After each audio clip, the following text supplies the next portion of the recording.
Hello friends, welcome to Secret of Samayal. இன்னைக்கு நம்மளோட சேனல்ல நாம பார்க்க போறது ஒரு 10 நிமிஷத்துல செய்யக்கூடிய ஒரு சூப்பரான சப்பாத்திக்கான சைட் டிஷ் ரெசிபி. சூப்பரான ஒரு வெஜிடபிள் கிரேவி நம்ம செய்ய போறோம்.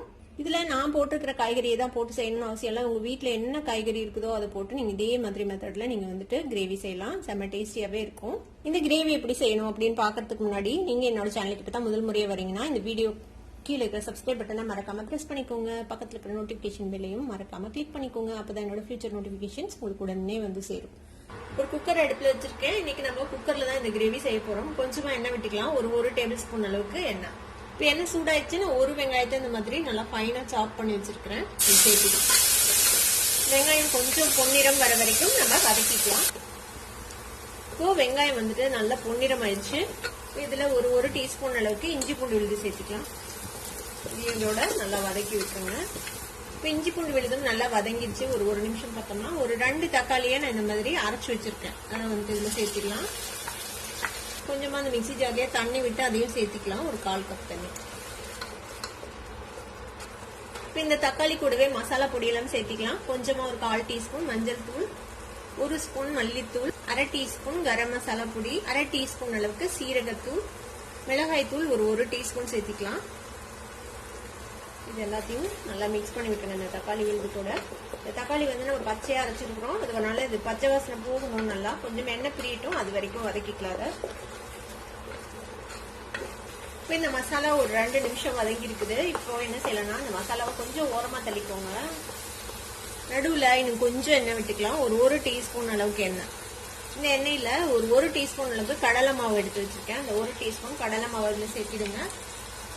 அதை வந்துட்டு இந்த எண்ணெயில லேசா வறுத்து விட்டுறலாம்.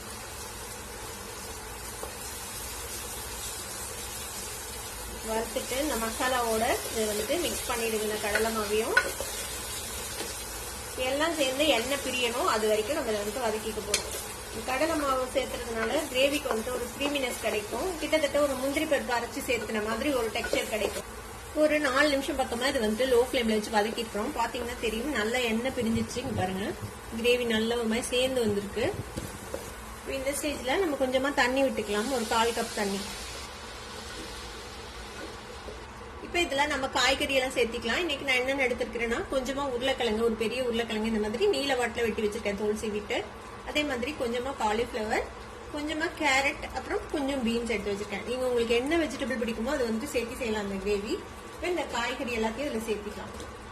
காலிஃபிளவரை நல்லா வாஷ் பண்ணி ஒரு வெதுவெதுப்பான தண்ணியில போட்டு கழுவி எடுத்து யூஸ் பண்ணுங்க.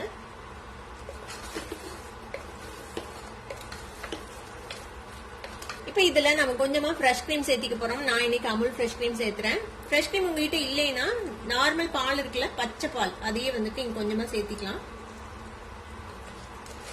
இதையும் மிக்ஸ் பண்ணி விட்டுறேன். இதுல கிரேவி கன்சிஸ்டன்சிக்கு தேவையான அளவுக்கு தண்ணி விட்டுக்கலாம். நம்ம கடலை மாவு சேர்த்திருக்கிறோம், அதனால வந்துட்டு கிரேவி சீக்கிரமா திக்காயிடும். அதனால உங்களுக்கு என்ன மாதிரி கன்சிஸ்டன்சில வேணுமோ அந்த மாதிரி நீங்க வந்துட்டு தண்ணி விட்டுக்கலாம். கெட்டியா வேணும்னா கொஞ்சம் கெட்டியா வச்சுக்கோங்க. ஒரு 1/2 கப் அளவுக்கு தண்ணி சேர்த்திருக்கேன். இந்த கிரேவிக்கு தேவையான அளவுக்கு உப்பு சேர்த்திக்கலாம்.